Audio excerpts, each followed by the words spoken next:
A cold winter night in Buffalo, New York, 1975. Someone finds the body of Samuel "Sam" the plumber, Pur, slumped in his car with 3 bullets in his head. The windows are frosted over and the engine is still warm. This wasn't just another mob hit.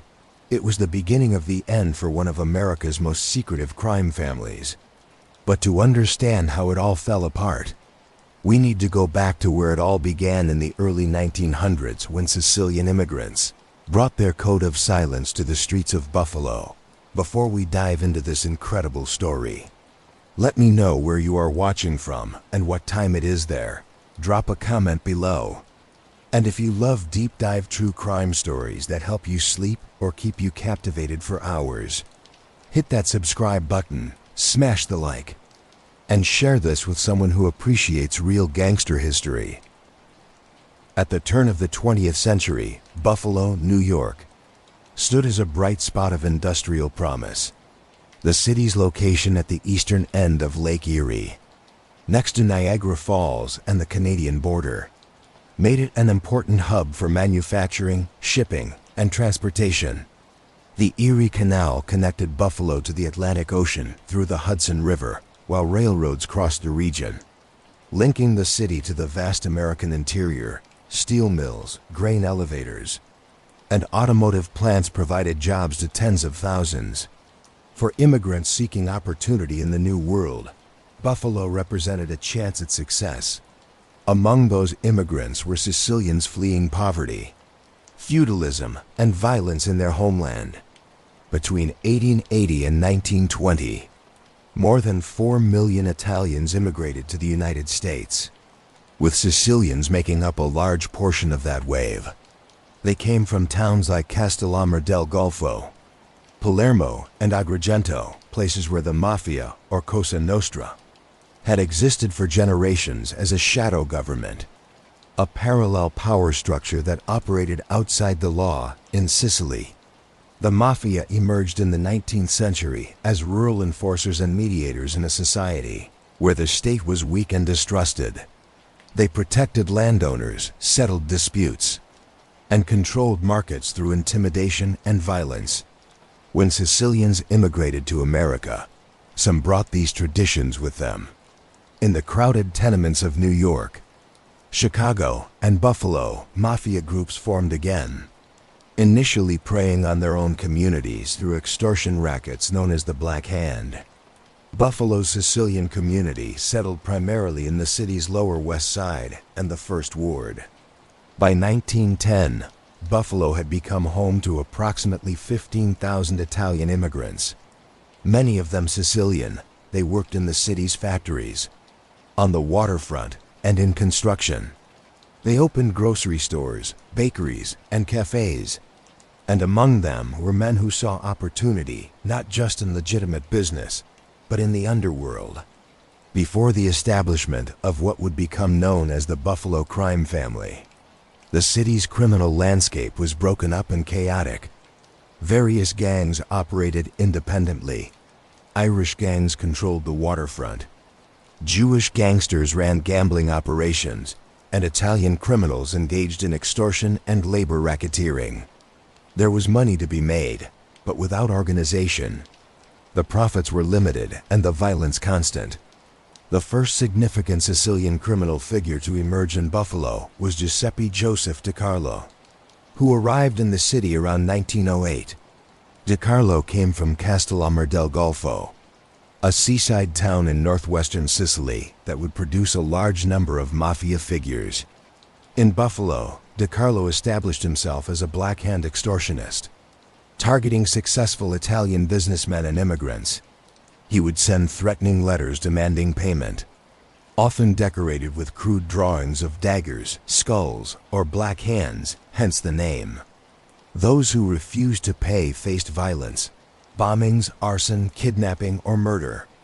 One infamous case in 1917 made headlines across the city. A prosperous Sicilian grocer on Buffalo's west side received a Black Hand letter demanding $500, equal to several months' wages. He went to the police. 2 nights later, a bomb exploded beneath his front porch. shattering windows for blocks and sending his children screaming into the street. Shrapnel tore through the walls. Miraculously, no one died. But the message was delivered. The grocer paid, and the police, hampered by language barriers, fear, and outright corruption, closed the case unsolved. These crude extortion schemes terrorized the Italian community, but also bred resentment. Honest immigrants wanted protection from both the criminals and the indifferent American authorities. Into that vacuum stepped men who promised order, even if their order came at a steep price. DeCarlo's operation was successful, but it was also unsophisticated. Black hand extortion generated quick money, but created enemies and attracted law enforcement attention. What Buffalo's Sicilian criminals needed was structure, discipline, and a broader vision. They needed a leader who understood the Sicilian Mafia's organizational principles and could adapt them to the American context. That leader arrived in Buffalo in 1921. His name was Stefano Magadino, and he would become one of the most powerful and longest-reigning mafia bosses in American history. Stefano Magadino was born on October 10, 1891. In Castellammarese del Golfo, Sicily, he grew up in a world where the mafia was a fact of life, where disputes were settled with Lupara shotguns, and where omerta, the code of silence, was sacred. Magaddino's family was connected to the local mafia clan, and as a young man, Stefano became involved in criminal activities. According to various accounts, he was forced to flee Sicily in 1921 after becoming involved in a violent feud with rival mafia factions. Some sources suggest he was involved in the murder of a rival mafioso, while others indicate he was targeted for death and fled to save his life. Whatever the specific circumstances, Magaddino arrived in the United States with a criminal background and a determination to establish himself in the New World. He initially settled in Brooklyn, where he had relatives, but soon relocated to Buffalo. The city offered advantages that New York City did not: less competition, proximity to Canada, and a growing Sicilian community that could serve as both a resource and a base of operations. Magaddino was not alone. He brought with him, or soon attracted, a group of loyal associates, many of them fellow Castellammarese.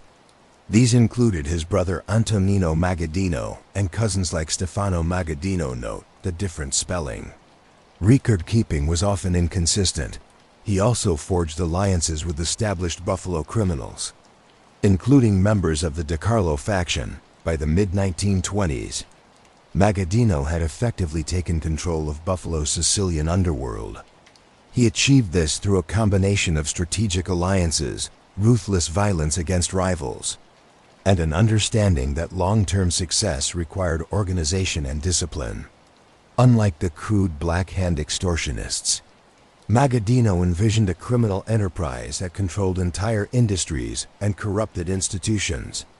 He didn't just want to extort individual businessmen. He wanted to control unions, monopolize rackets, and operate with the silent approval of corrupt politicians and police. If Stefano Magadino arrived in Buffalo at the right time, the enactment of Prohibition in 1920 provided the perfect opportunity. The 18th Amendment to the U.S. Constitution, which prohibited the manufacture, sale, and transportation of alcoholic beverages, was intended to improve public morals and reduce crime. Instead, it created the greatest criminal opportunity in American history. Buffalo's location made it ideal for bootlegging operations. Just across the Niagara River lay Canada, where alcohol remained legal. Canadian distilleries and breweries, brands like Seagram's and Molson, operated openly and legally. The challenge was getting their product into the United States, where demand was enormous and prices were sky-high. Stefano Magadino seized this opportunity with both hands. He established a sophisticated smuggling operation that transported Canadian whiskey, beer, and wine across the border into the United States. The methods were varied and creative. Some shipments came across the Niagara River in speedboats, especially during the warmer months. In winter, when the river froze. Bootleggers would drive trucks directly across the ice under cover of darkness. Other loads came through the Peace Bridge, hidden in vehicles with false bottoms or concealed among legitimate cargo. Customs agents on both sides were often looking the other way for the right price. A $20 bill tucked into a passport here. A case of whiskey delivered to a border guard's home there. Magaddino's men developed an almost assembly line efficiency. Trucks loaded with apples or furniture would cross legally, only to be unloaded in hidden warehouses along the Niagara frontier, where the real cargo, hundreds of cases of premium Canadian Club or Crown Royal, was transferred to smaller vehicles for distribution across New York State and into Ohio and Pennsylvania. At the height of Prohibition, it's estimated that Magaddino's operation alone moved tens of thousands of gallons per month. The money bought loyalty. Drivers earned more in a single run than in a year at the steel mill. Families ate better. Children wore new shoes. And Stefano Magadino, still in his 30s, became a man of quiet but unmistakable power in two countries. Magaddino's organization didn't just smuggle alcohol. They controlled its distribution throughout western New York and beyond. They supplied speakeasies in Buffalo, Rochester, and smaller cities throughout the region. They established relationships with criminal organizations in other cities, trading Buffalo smuggled Canadian whiskey for narcotics, stolen goods, and other contraband. The profits were staggering. A case of Canadian whiskey that cost $15 in Canada could be sold for $80 or more in the United States. Multiply that by thousands of cases per month, and the money poured in. Magaddino used these profits to corrupt law enforcement, pay off politicians, and invest in legitimate businesses that could serve as fronts for criminal operations. But Prohibition-era bootlegging was also extraordinarily violent. Rival gangs competed for territory and smuggling routes. Hijackings were common, with one gang stealing another's shipment and reselling it. Disputes over money, territory, and respect often ended in bloodshed.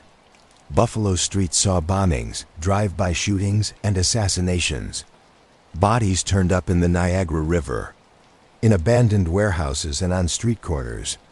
One particularly gruesome discovery in the winter of 1927 shocked even hardened detectives. The frozen corpse of a rival bootlegger, weighted with chains, surfaced when the ice broke near Tonawanda. His tongue had been cut out, a classic Sicilian warning against talking too much.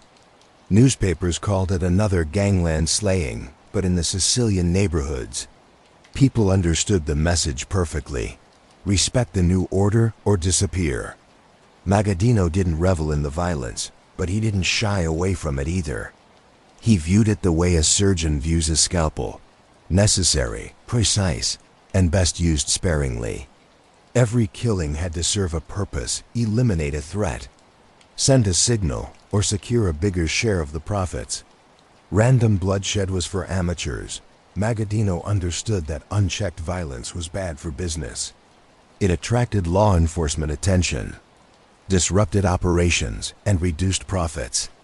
He needed to bring order to the chaos, to establish rules and enforce them. And he couldn't do it alone. He needed allies.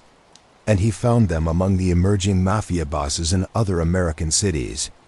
The late 1920s and early 1930s saw a brutal conflict within the American Mafia that would reshape organized crime for generations.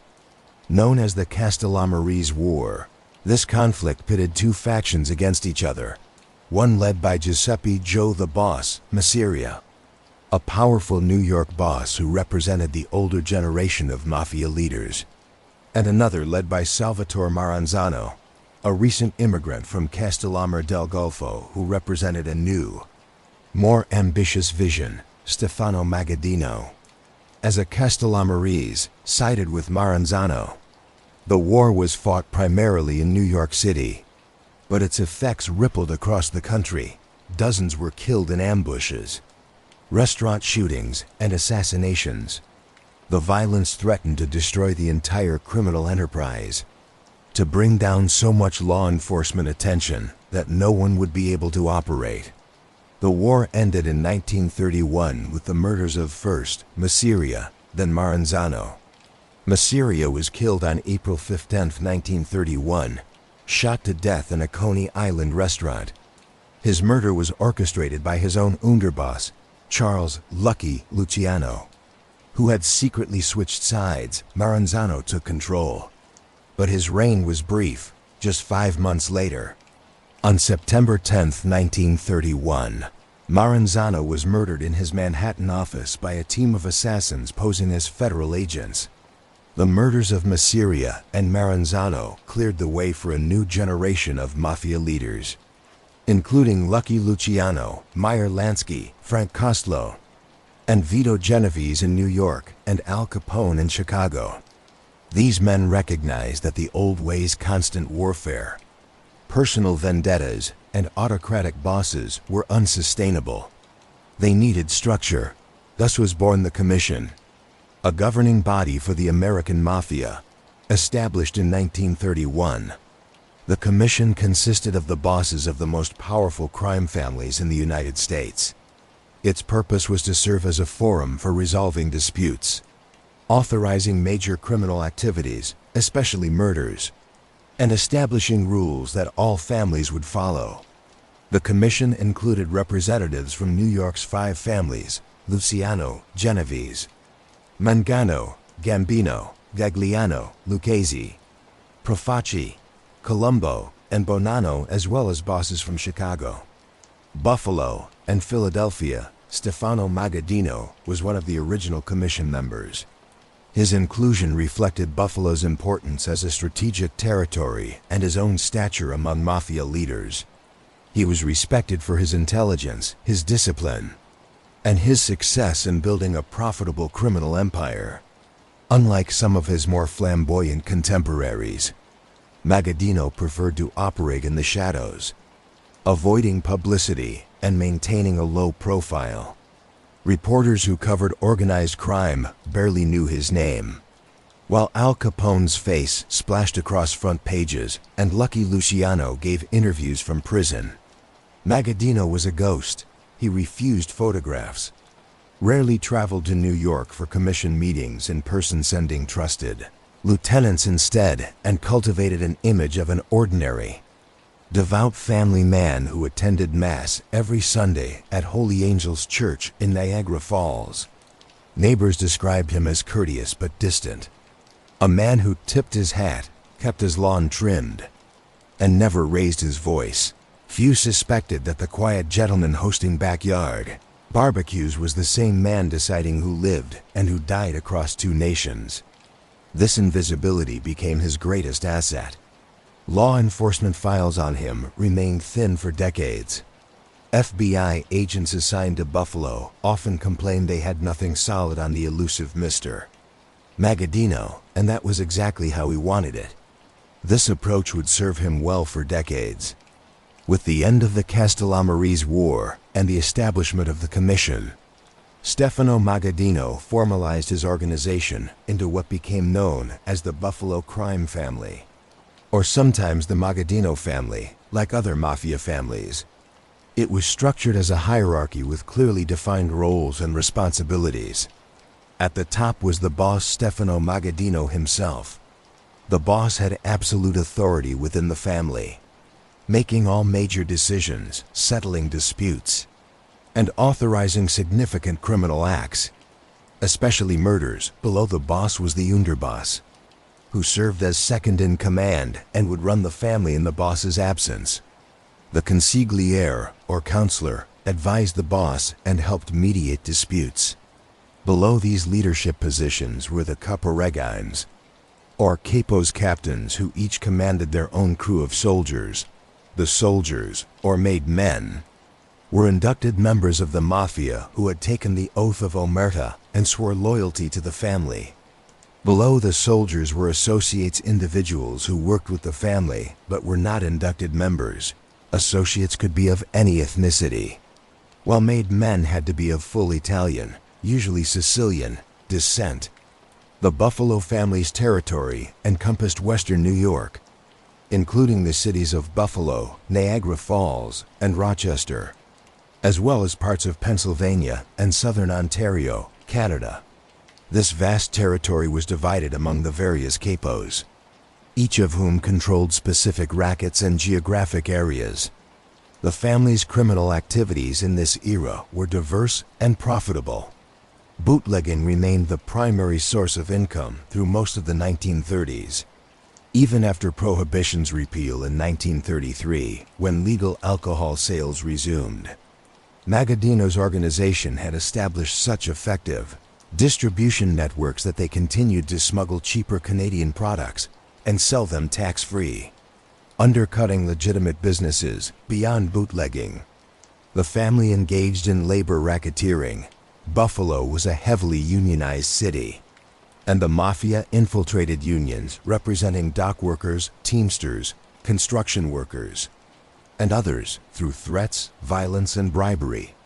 They installed corrupt union officials who would embezzle funds, take kickbacks, and enforce sweetheart contracts that benefited mob-connected businesses. Gambling. The family operated illegal gambling operations, including numbers rackets, sports betting, card games, and dice games. The numbers racket was particularly lucrative, a form of lottery where people would bet small amounts on three-digit numbers. The odds were stacked heavily in favor of the house, and the daily volume generated enormous profits. Loan sharking. The family provided loans at outrageous interest rates, often to gamblers, addicts, or desperate businessmen who couldn't obtain credit through legitimate sources. Failure to pay resulted in violence, and some borrowers found themselves trapped in debt spirals that lasted years. Protection rackets. Businesses paid the family for protection, ostensibly from other criminals, but in reality, protection from the family itself refused to pay. And you might find your windows smashed, your inventory stolen, or your establishment burned down. Narcotics. While Stefano Magadino publicly opposed drug trafficking, claiming it attracted too much law enforcement attention, elements within the family were involved in heroin and cocaine distribution, particularly by the 1950s and 1960s. The family also invested heavily in legitimate businesses. Magaddino himself owned the Magaddino Memorial Chapel, a funeral home in Niagara Falls, which served both as a legitimate business and as a meeting place for mafia business. He also had interests in real estate, restaurants, and other enterprises. These legitimate businesses served multiple purposes. They generated legal income, provided employment for family members and associates, offered venues for meetings and criminal planning, and most importantly, allowed for money laundering. The process of making illegal profits appeared to come from legal sources. Stefano Magadino's approach to leadership set him apart from many of his contemporaries. While bosses like Al Capone in Chicago courted publicity and lived ostentatiously, Magaddino was private and cautious. He lived modestly in a middle-class neighborhood in Niagara Falls, drove ordinary cars, and avoided flashy displays of wealth. He understood that attracting attention was dangerous, both from law enforcement and from rivals who might see him as a target. Magaddino was also known for his intelligence and his temper. He could be charming and reasonable, but he was also capable of explosive rage. Those who crossed him or showed disrespect often paid with their lives. Yet he also understood the value of loyalty and rewarded those who served him faithfully. Many of his top associates remained with him for decades, a testament to his ability to inspire loyalty. He was a stickler for protocol and tradition. The mafia rituals, the initiation ceremonies, the requirement to kiss his ring. The formal titles were maintained rigorously. He believed in the old ways, in the Sicilian traditions that had governed the mafia for generations. This conservatism would serve him well for many years, but it would also contribute to the family's eventual decline as the world changed around them. By the late 1930s, the Buffalo crime family was firmly established as one of the major mafia organizations in the United States. Stefano Magadino sat on the commission. His territory was secure. His criminal enterprises were profitable, and his organization was disciplined and effective. The foundation had been laid for what would become a golden age of power and influence. But nothing lasts forever, and the seeds of the family's eventual downfall were already being planted. Invisible beneath the surface of their success, as the 1940s began, the Buffalo crime family entered what would be its most prosperous and powerful period. The end of Prohibition had forced the family to diversify its criminal activities. But the economic boom that accompanied World War II and the post-war years provided new opportunities. During World War II, Buffalo's industrial capacity expanded dramatically. The city produced steel, aircraft components, automotive parts, and other materials essential to the war effort. The shipyards along the waterfront worked around the clock. Thousands of new workers poured into the city, and with them came opportunities for exploitation. The Buffalo family controlled unions representing many of these workers, and they used that control to extort war contractors, embezzle union funds, and engage in black market operations. Gasoline, rubber, meat, sugar, and other commodities were rationed during the war, creating thriving black markets. The Magaddino organization smuggled rationed goods from Canada and distributed them through their networks. They also engaged in labor disruptions, threatening strikes or slowdowns unless companies paid protection money or agreed to inflated contracts with mob-controlled suppliers. After the war ended in 1945, the American economy boomed. Soldiers returned home. The GI Bill provided access to education and housing, and consumer spending surged. Buffalo participated fully in this prosperity. The city's population peaked at over 580,000 in 1950, making it the 10th largest city in the United States. The waterfront bustled with activity, factories hummed, and downtown Buffalo thrived with department stores, theaters, and restaurants for the Buffalo crime family.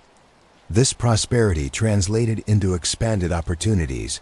Construction boomed, and the family controlled construction unions and supplied materials through mob-connected companies.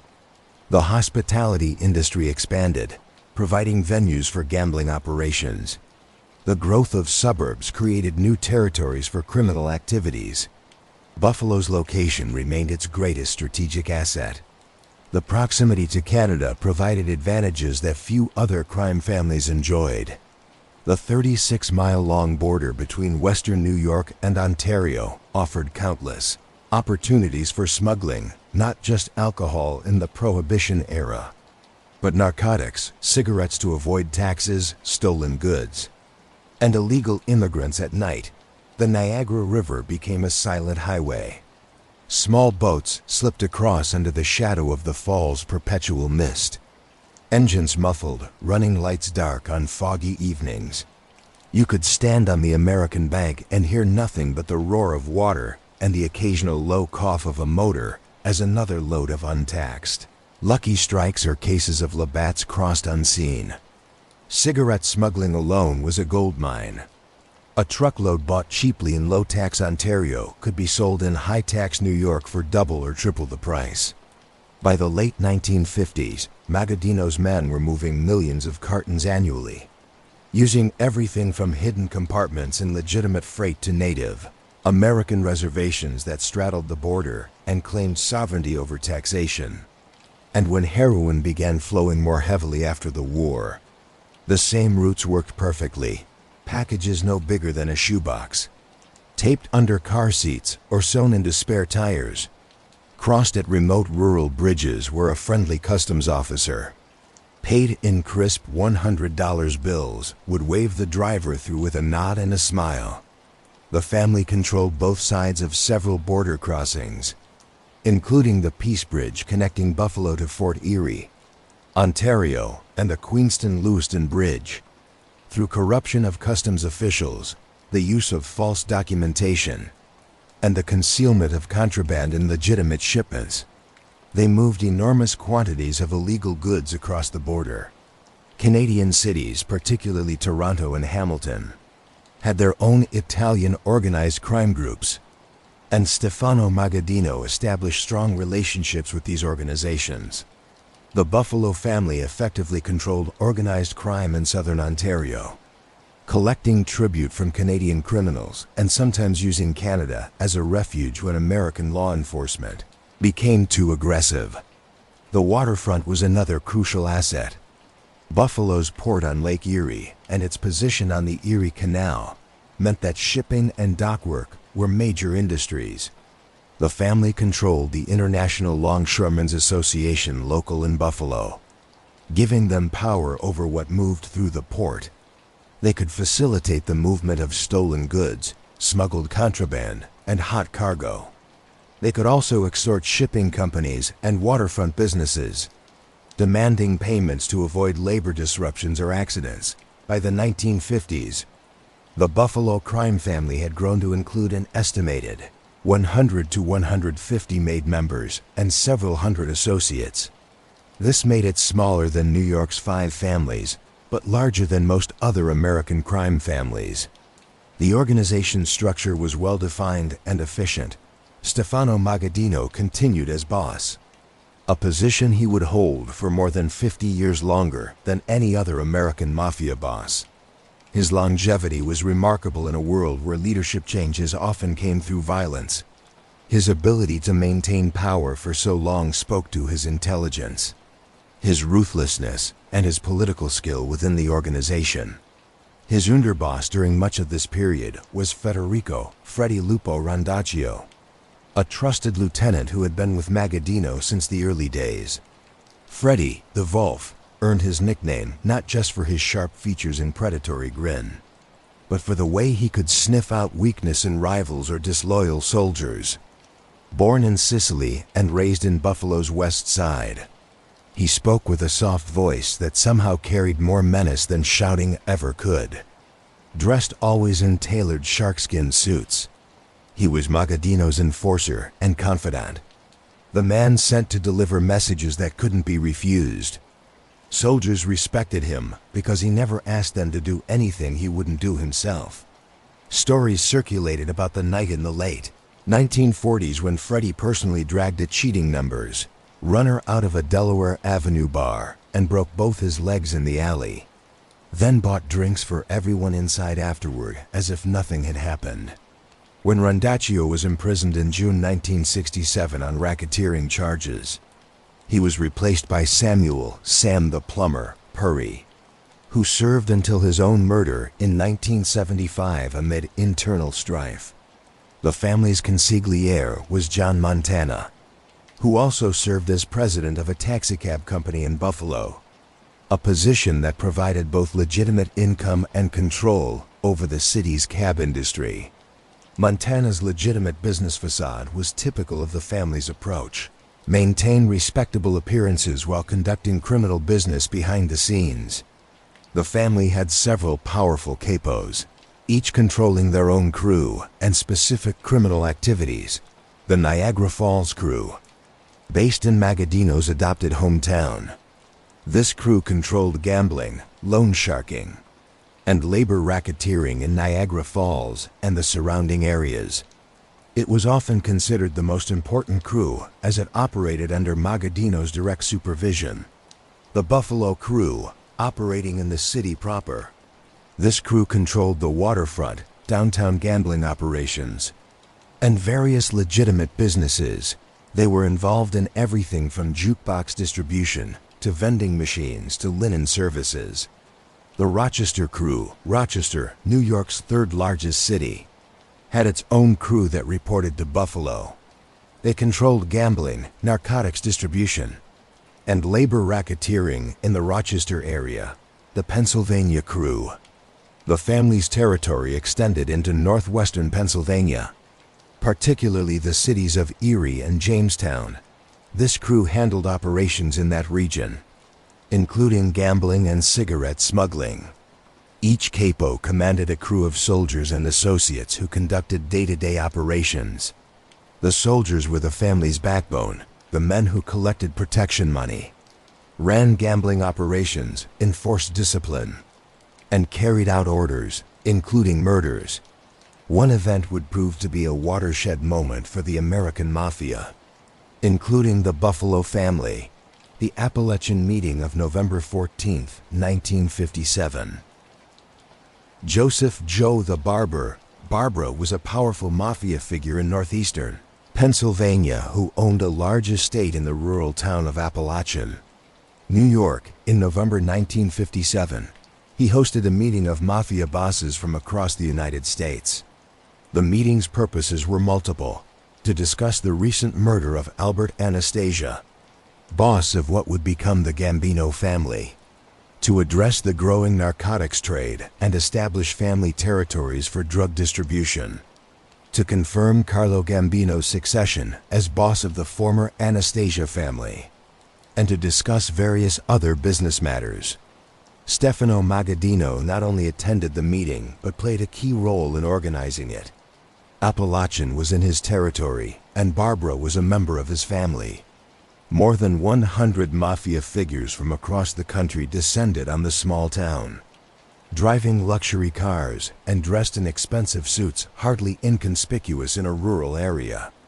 Cadillacs and Lincolns crammed the rural roads around Joseph Barbara's estate, chrome flashing in the crisp autumn light. Over 100 bosses and lieutenants from New York, Chicago, even Cuba and Italy arrived in Brioni suits and fedoras, exchanging embraces and discussing Anastasia's recent murder, narcotics territories, and leadership shifts inside over platters of Italian sausage and wine-fueled talks. Magaddino, a driving force behind the summit, sat prominently as a commission member. A local trooper's suspicion over the influx of out-of-state plates triggered roadblocks. Panic erupted. Vito Genovese fled into a barbed wire thicket, ruining costly shoes. Others bluffed at checkpoints. Dozens were detained, fingerprints taken.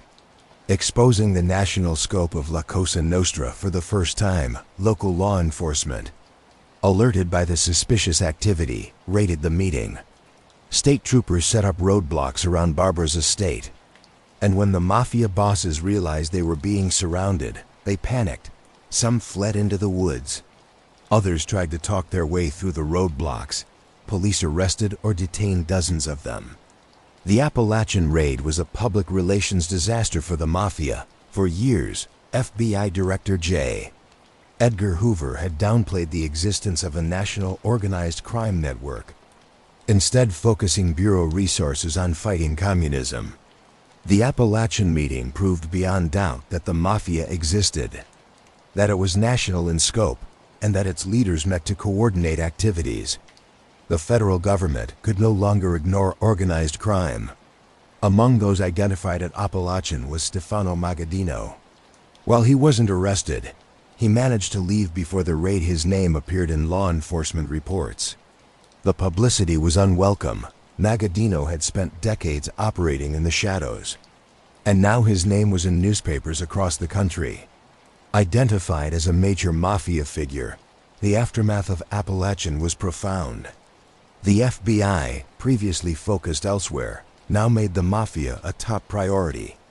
They began aggressive investigations using newly developed techniques, including electronic surveillance, wiretaps, and the recruitment of informants. Congressional hearings, particularly those led by Senator John McClellan, exposed the mafia's infiltration of labor unions and legitimate businesses. The heat was on, and it would never fully dissipate. For the Buffalo family, Appalachian marked the beginning of the end of their golden age. They could no longer operate with the same impunity. Law enforcement knew who they were, where they operated, and what they did. The game had changed.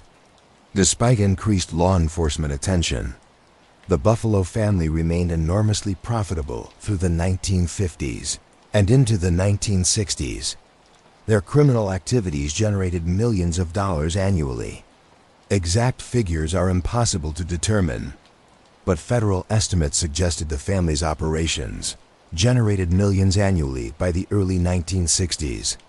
with gambling and labor rackets alone bringing in substantial profits. Gambling remained the family's most lucrative racket. They operated extensive numbers games throughout western New York. The numbers racket worked simply. Bettors would select a 3-digit number and place a bet, usually between 25 cents and a few dollars. Winning numbers were determined by various methods, often based on racetrack results or stock market figures published in newspapers. The odds of winning were 999 to 1, but the family only paid out 600 to 1, keeping a huge percentage. The numbers game was particularly popular in working class and minority neighborhoods.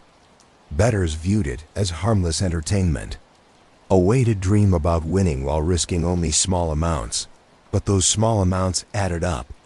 A single numbers operation might take in thousands of dollars daily, with the family keeping 25 to 30% as profit.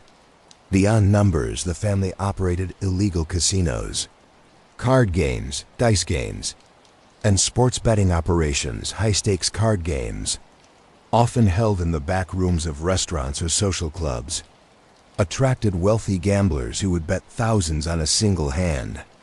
Sports betting surged in popularity with the rise of professional football and the expansion of televised sports. Labor racketeering provided both steady income and strategic power. By controlling unions, the family could extort employers, embezzle pension and welfare funds, and demand kickbacks on contracts. They controlled locals of the Teamsters, the International Longshoremen's Association, construction trade unions, and others. The formula was simple but effective. Install corrupt union officials through rigged elections or intimidation. Have those officials accept bribes from employers in exchange for sweetheart contracts that hurt workers but benefited management. Embezzle portions of union dues and pension funds, and use the threat of strikes or work stoppages to extort additional payments. This corruption had far-reaching effects. Honest workers were cheated out of fair wages and benefits. Employers who refused to pay were driven out of business by strikes or sabotage. And the regional economy suffered as mob-connected companies won contracts, not because they were most qualified, but because they paid bribes. Loan sharking was another staple. The family operated as an illegal bank, lending money at interest rates that would be criminal under usury laws, often 1 to 2% per week, which translates to annual rates of 52 to 104% or higher. The typical victims were gamblers trying to pay off debts, addicts needing drug money, or desperate businessmen unable to get bank loans. The violence implicit in loan sharking was what made it profitable. If a borrower couldn't pay, he might be beaten, his property vandalized, or his family threatened. In extreme cases, borrowers were killed as warnings to others. The threat of violence was usually enough to ensure payment. Narcotics trafficking became increasingly important to the family's income, despite Stefano Magadino's alleged opposition. By the 1950s and 1960s, heroin addiction was a growing problem in American cities, and the Mafia controlled much of the supply chain. Heroin was smuggled into the United States from Europe, the famous French Connection, or from Asia, then distributed through Mafia networks. Buffalo's location again proved advantageous.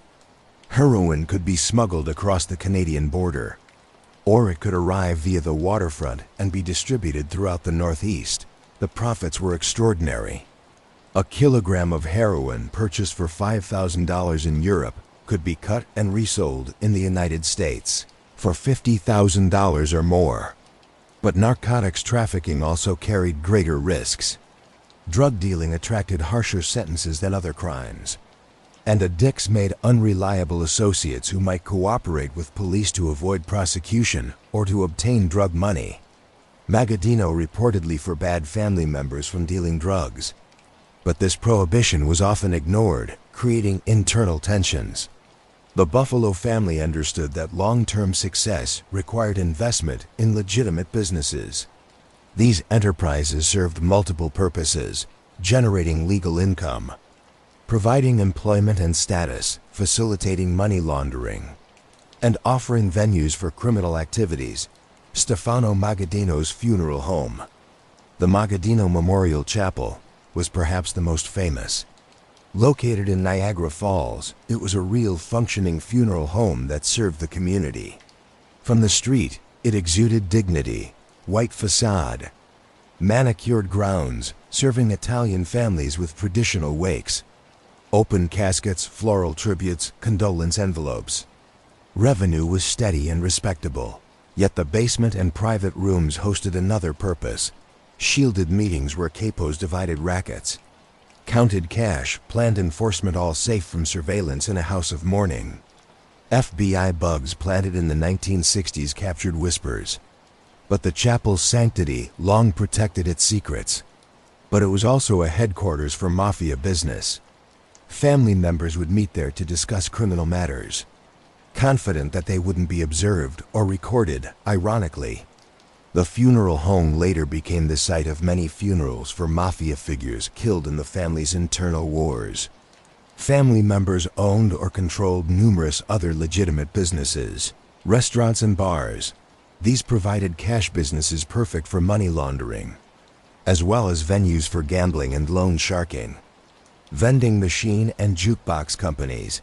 The family controlled the distribution of cigarette machines, jukebox services, and vending machines throughout western New York, forcing businesses to use mob-connected companies. Taxi cab companies. These provided transportation services, but also intelligence cabbies could report on the movements and activities of targets. Linen services.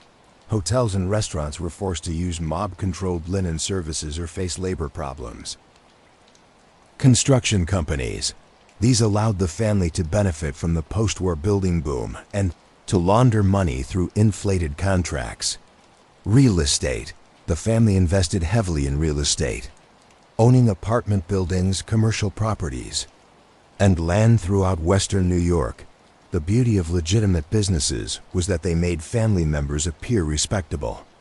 They paid taxes, employed workers, and contributed to the community, often through charitable donations. Law enforcement knew they were fronts, but proving criminal activity was difficult when the businesses genuinely operated as a commission member. Stefano Magadino maintained relationships with mafia families across the country. His closest allies were generally the New York families, particularly the Bonanno family. The connection to the Bonannos was personal as well as professional. Joseph Bonanno, boss of the family that bore his name, was also from Castellammarese del Golfo and was related to Magaddino by marriage. Bonanno's wife, Faye, was Magaddino's cousin. The two men had known each other in Sicily and had come to America around the same time. This relationship was generally positive for decades, but it would eventually become a source of conflict. Joseph Bonanno was ambitious, perhaps too ambitious, and in the 1960s, his actions would trigger a crisis that would have repercussions for the Buffalo family. Magaddino also maintained relationships with the Genovese family, considered by many to be the most powerful of the 5 New York families. He had working arrangements with families in Pennsylvania, Ohio, and Canada. These relationships were crucial for conducting interstate criminal operations and for resolving disputes peacefully. But Magaddino was also famously suspicious and quick to perceive slights. He had a paranoid streak that grew worse with age. He saw conspiracies everywhere and would sometimes feud with other bosses over perceived disrespect or territorial disputes. These character traits, while perhaps keeping him alert to genuine threats, would also contribute to conflicts that weakened his family. Throughout this golden age, the Buffalo family maintained strict adherence to Omerta, the Mafia Code of Silence. Members were forbidden from cooperating with law enforcement under any circumstances. Breaking Omerta meant death, not just for the informant, but potentially for his family as well. This code was enforced ruthlessly when Giovanni "Johnny Pops" Papaglia, a member of the Buffalo family operating in Ontario, was suspected of being an informant in the 1950s. He was lured to a meeting and severely beaten. He survived. But the message was clear: cooperate with authorities and you'll die. The code of silence extended beyond just not talking to police. Family members were expected to handle disputes internally, never going to law enforcement even when they were victims of crimes. They were forbidden from even saying the word mafia or acknowledging the organization's existence when arrested. They would claim to be legitimate businessmen who were being persecuted because of their Italian heritage. For decades, this code held. Very few Buffalo family members cooperated with authorities. Those who did, like Joseph Big Joe Falcone in the 1960s, usually ended up dead. The strength of Omert made prosecuting the family extraordinarily difficult. Without insider testimony, federal prosecutors could only pursue individual crimes, a bookmaking operation here, an assault there, but they couldn't dismantle the organization itself. The golden age of the Buffalo crime family, spanning roughly from the mid-1930s to the mid-1960s, represented the peak of their power and influence. They controlled criminal activities across a vast territory, generated enormous profits, corrupted institutions, and operated with relative impunity. Stefano Magadino was respected and feared as one of the most powerful mafia bosses in America. But even during this period of prosperity, warning signs appeared. Law enforcement was adapting, developing new techniques and dedicating more resources to fighting organized crime. Internal tensions simmered within the family. Magaddino's paranoia was growing. The world was changing, and the Buffalo family, like all mafia organizations, would struggle to change with it. The golden age was ending, though few within the family realized it yet. The cracks in the empire were beginning to show. The 1960s brought profound changes to America, and the Buffalo crime family struggled to adapt. The social upheavals of the decade, the civil rights movement, the Vietnam War protests. The youth counterculture seemed distant from the traditional, conservative world of the mafia, but these changes had direct impacts on organized crime. Law enforcement was becoming more sophisticated and aggressive. The FBI, now fully committed to fighting the mafia following the Appalachian embarrassment, employed new technologies and tactics. Electronic surveillance became increasingly advanced. The Bureau planted bugs in mafia meeting places, tapped phone lines, and used parabolic microphones to record conversations from a distance.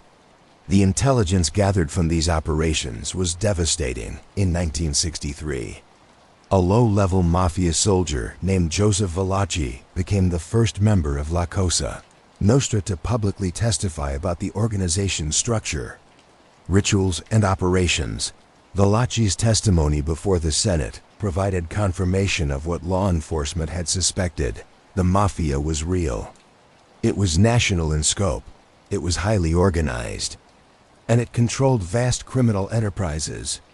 While Valachi was a New York family member and didn't testify specifically about Buffalo, his revelations damaged the entire organization by breaking the mystique of Omerta. Legal tools were also evolving. Prosecutors developed new strategies for targeting organized crime, focusing on conspiracy charges that allowed them to prosecute criminal enterprises rather than just individual acts. The foundation was being laid for what would become the racketeer-influenced and corrupt Organizations Act RICO in 1970, which would eventually devastate the American Mafia, but perhaps most significantly, the economic and social conditions that had allowed the Mafia to flourish were changing. Buffalo, like many industrial cities in the Northeast and Midwest, entered a period of decline.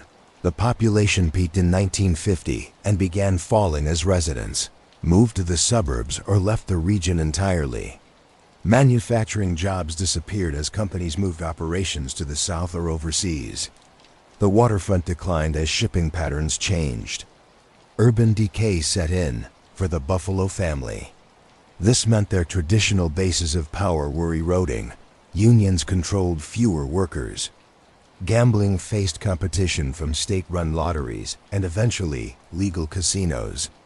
The neighborhoods where they had operated freely for decades were changing, with the old Sicilian community dispersing to the suburbs. By the 1960s, Stefano Magadino was in his 70s. He had ruled the Buffalo family for more than 40 years. An extraordinary run by any measure, but age and paranoia were taking their toll. Magaddino had always been suspicious, but in his later years, this trait intensified into something approaching genuine paranoia. He saw threats everywhere, suspected betrayal constantly, and reacted with increasing irrationality. He would order surveillance on his own men, convinced they were plotting against him. He would fly into rages over minor slights. His judgment, once sharp and calculating, became erratic. By his 70s, heart disease slowed him, confining him more to his modest Lewiston home overlooking the Niagara Escarpment. He withdrew from daily operations, delegating to lieutenants while suspicions festered. Wiretaps later captured his rants about imagined plots, ordering tales on loyal capos and refusing profitable ventures. Fearing setups, this isolation bred resentment. Soldiers grumbled about his tight-fistedness, especially after raids uncovered hidden cash hoards he'd claimed didn't exist. The once iron discipline frayed as factions eyed the growing vacuum. His health was also failing. He suffered from heart disease and other ailments associated with age. He spent more time at his home in Lewiston, New York, a suburb of Niagara Falls, and less time actively managing the family's operations. This created a power vacuum, with various factions within the family maneuvering for position. Magaddino's paranoia led him to make decisions that weakened the family. He would turn against loyal associates based on suspicions, real or imagined. He would refuse to authorize criminal activities that could have been profitable because he feared law enforcement attention. He became increasingly isolated, trusting fewer and fewer people. One of his most significant errors was his handling of the Bonanno family crisis of the 1960s, a conflict that would have far-reaching consequences for both families. Joseph Bonanno, boss of the Bonanno family and Stefano Magadino's cousin by marriage, was an ambitious man. By the early 1960s, he had grown frustrated with his position on the commission. He believed the other bosses didn't give him proper respect, that they limited his territory unfairly, and that they blocked his expansion plans. According to testimony that would emerge years later, Bonanno hatched an audacious plan. He would assassinate several other commission bosses, including Carlo Gambino of the Gambino family, Thomas Lucchese of the Lucchese family, and Stefano Magadino himself, and seize control of the commission. Whether this plot actually existed or was exaggerated by Bonanno's enemies remains debated by historians, but the commission believed it was real. When word of Bonanno's alleged plot reached the other bosses, they were furious. In 1964, Bonanno was summoned to appear before the commission to answer the allegations. He refused. Claiming illness, the commission then demanded his retirement. Bonanno again refused, triggering a crisis. What followed was known as the Bonanno War, a violent internal conflict within the Bonanno family that lasted from 1964 to 1968. Bonanno loyalists fought against a faction that wanted him removed. The streets of New York ran with blood as both sides killed each other's soldiers and capos. The violence was so intense that it attracted massive law enforcement attention, damaging all 5 New York families. For Stefano Magadino, the Bonanno situation was both personal and political. Bonanno was family, and there were long-standing ties between Buffalo and the Bonanno family. Many Buffalo family members had relatives in the Bonanno organization, but Bonanno had allegedly plotted to kill Magaddino, a betrayal that could not be forgiven. Magaddino sided with the commission against Bonanno. This decision created tensions within the Buffalo family. Some members felt loyalty to Bonanno and resented Magaddino's position. Others saw opportunity in the conflict, hoping to advance their own positions by demonstrating loyalty to Magaddino. The Bonanno War had concrete effects on Buffalo. Some Bonanno loyalists fled to Buffalo territory, seeking refuge. Buffalo family members were drawn into the conflict, sometimes violently. The war disrupted criminal operations as attention and resources were diverted. And the relationship between the two families, once close, was permanently damaged. Magaddino's handling of the crisis revealed his deteriorating judgment. His responses were often inconsistent, supporting the Commission's moves against Bonanno one day, then appearing to sympathize with his cousin the next. This inconsistency created confusion and uncertainty within the Buffalo family, with members unsure of where their boss truly stood. As Magaddino aged and his leadership weakened, various factions within the Buffalo family began positioning themselves for the eventual succession. This was a delicate and dangerous game. Open challenges to the boss were forbidden and would result in death. But subtle maneuvering was possible before going forward. Remember, if you're enjoying the video, smash the like button and drop a comment. Also, quick reminder, a fake channel is stealing my content and changing the thumbnails to trick you. The original and earliest upload is always here. Appreciate you watching on the real channel. Samuel "Sam the Plumber" Pur emerged as Magaddino's likely successor. Pur was a longtime family member who had risen through the ranks to become underboss. He was based in Niagara Falls and operated a plumbing supply business, hence his nickname. Pur was respected as a capable administrator and an earner, someone who generated profits for the family. He was also known to be more moderate than Magaddino, less prone to paranoid rages, but Pur had rivals. Various capos controlled their own crews and territories, and they weren't necessarily eager to see Pur elevated to boss. Some believed they deserved the position. Others preferred a weak boss who wouldn't interfere with their operations. These internal tensions created factions and simmering resentments. Joseph "Lead Pipe Joe" Todaro Sr. was another rising figure. Todaro was younger than Pur and was making his mark as a capable and ruthless operator. He had interests in vending machine distribution and other rackets. Todaro was patient, willing to wait his turn. But he was also ambitious. These power struggles occasionally turned violent. Though outright warfare within the family was avoided, such conflicts were bad for business and would bring down the wrath of the Commission. There were incidents. Associates disappeared, suspected informants were killed. Disputes over territory or money sometimes ended in bloodshed. The Buffalo family was also facing external challenges from other criminal organizations. Black criminal groups were emerging in Buffalo's inner city, controlling narcotics distribution in areas where the Mafia had once dominated. Outlaw motorcycle gangs were moving into gambling and drug trafficking. The Mafia's monopoly on organized crime was eroding. The FBI's campaign against the Buffalo family intensified dramatically in the 1960s. The Bureau established a dedicated organized crime unit in Buffalo, staffed by agents who made busting the Mafia their sole focus. They knew the family structure, identified members and associates, and systematically built cases.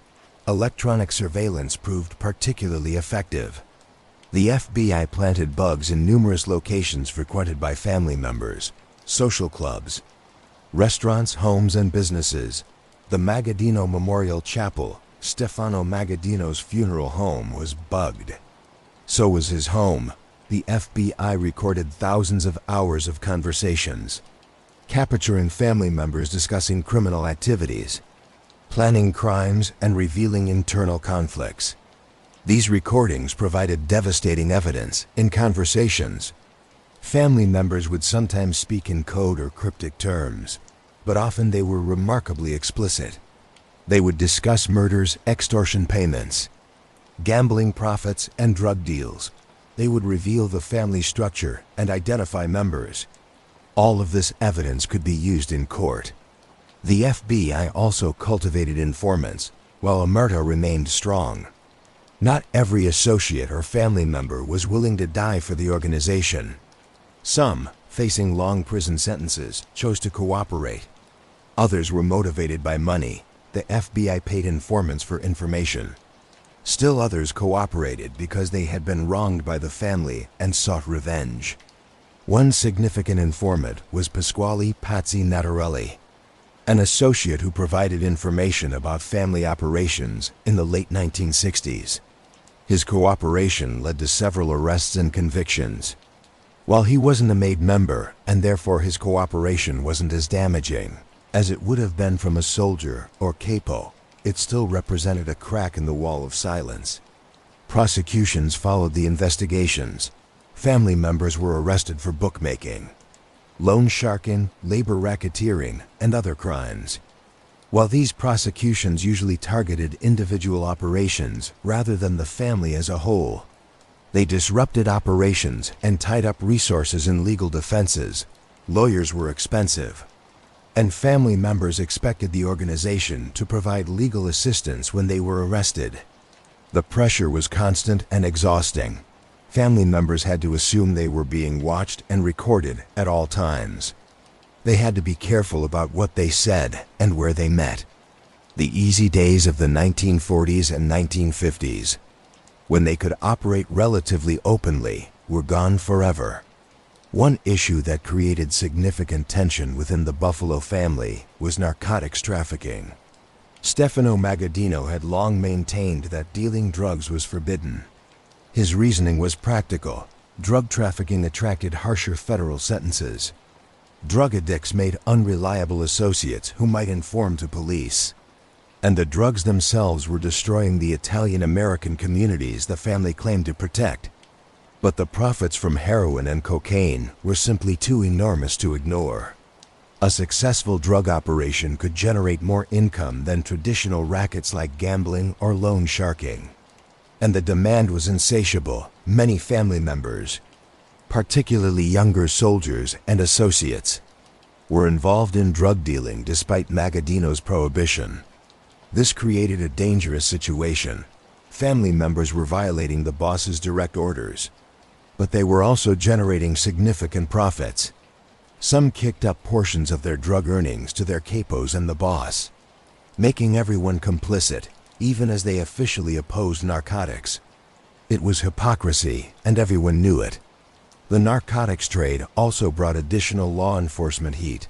Federal drug enforcement agencies, including the Bureau of Narcotics and Dangerous Drugs, predecessor to the de-targeted drug traffickers aggressively. When they arrested family members on drug charges, those members faced decades in prison, strong motivation to cooperate. Several Buffalo family members were convicted on drug charges in the 1960s and early 1970s. These convictions removed capable earners from the streets and created new pressures on those who remained. The narcotics question became a source of internal conflict, with some members arguing the family should embrace drug trafficking openly, while others maintained it should remain forbidden. Trust was the currency of the mafia. Members trusted each other with their lives, with their secrets, with their freedom. When that trust was betrayed, the consequences were devastating. Several significant betrayals rocked the Buffalo family in the 1960s and early 1970s. Some family members, facing long prison sentences, chose to cooperate with authorities. While these individuals often didn't testify publicly, the threat of death remained powerful. They provided information that led to investigations and arrests. One particularly damaging case involved a capo who was caught on FBI wiretaps discussing criminal activities. Facing overwhelming evidence, he quietly provided information to prosecutors in exchange for a reduced sentence. His cooperation led to the arrest of several other family members. And while his betrayal wasn't publicly known at first, word eventually spread within the organization. He was later found dead, murdered execution style as punishment for his cooperation. The family also discovered that some associates had been informants for years, providing information to the FBI in exchange for money or leniency on their own criminal charges. These discoveries led to Pur's suspected informants were killed, and the family became even more paranoid and insular. The most damaging aspect of these betrayals wasn't just the specific information that was revealed or the prosecutions that resulted. It was the erosion of trust itself. Family members began suspecting each other, meetings were tense, with everyone wondering if there was an informant present or a bug recording the conversation. The bonds that had held the organization together for decades were weakening. On July 19, 1974, Stefano Magadino died at the age of 82 in Mount St. Mary's Hospital in Lewiston, New York. A coroner claimed him after years of heart troubles, ending the longest reign of any American Mafia boss, over 50 years. Hundreds packed his funeral at the Magaddino Memorial Chapel he'd used as headquarters. Mourners in dark suits paid respects while FBI agents snapped photos of attendees for files. Obituaries hailed him as a man of honor. But privately, relief mingled with uncertainty. One of the last original commission founders was gone. His passing exposed the family's fractures wide open. The official cause of death was heart failure, though he had been in declining health for years. Magaddino's death marked the end of an era, not just for the Buffalo family, but for the American Mafia as a whole. He had been one of the last surviving original commission members, a direct link to the Castellammarese War and the founding of the modern mafia structure. His reign as boss had lasted more than 50 years, by far the longest of any American Mafia boss before or since. His funeral was held at the Magaddino Memorial Chapel, the funeral home he had owned and used as a headquarters for decades. Hundreds attended, including family members, associates, legitimate business people from the Buffalo area, and representatives from other crime families. The FBI photographed everyone who attended, adding to their intelligence files in death. Magaddino received praise from the mob world. He was remembered as a man of honor, a traditional boss who adhered to the old Sicilian ways, but privately, many acknowledged that his final years had been characterized by paranoia, poor judgment, and a failure to adapt to changing times. More importantly, Magaddino's death created a succession crisis. While Samuel Pur had been underboss and was the apparent successor, nothing was guaranteed. The commission would have to approve any new boss, and various factions within the Buffalo family had their own agendas. The transition of power would prove to be anything but smooth, and the man who inherited the Buffalo family was inheriting an organization already in decline, facing challenges that would prove insurmountable. In the immediate aftermath of Magaddino's death, Samuel Pur assumed leadership of the Buffalo family. As underboss, he was the logical successor, and the commission ratified his elevation to boss, but Pur inherited enormous problems. The family was under intense law enforcement pressure. Multiple investigations were ongoing, and several members were facing prosecution. Internal tensions remained high, with various factions suspicious of each other and resentful of the new leadership. The family's traditional sources of income were under attack. State lotteries were cutting into illegal gambling profits. Legitimate unions were pushing back against mob control, and law enforcement was shutting down loan sharking and extortion operations. Pur was also stepping into Magaddino's shadow. No matter how capable he was, he would be compared to his predecessor, and such comparisons were rarely favorable. Some family members questioned whether Pur had the strength and ruthlessness to lead effectively. The answer came quickly and brutally on January 3, 1975. Just 6 months after Magaddino's death and Pur's elevation to acting boss, Samuel Pur was murdered. Pur was sitting in his car outside his plumbing supply business in Buffalo when 2 men approached. They fired multiple shots through the car window. Striking Puri in the head and upper body, he died instantly. The killers fled. And despite a police investigation, they were never caught.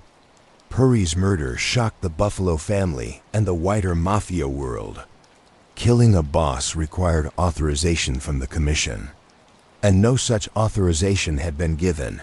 This was a violation of mafia rules, an act of rebellion that demanded a response. The question was, who ordered the hit? Several theories emerged. Some believed it was an internal power struggle, with a rival faction within the Buffalo family eliminating Puri to seize control.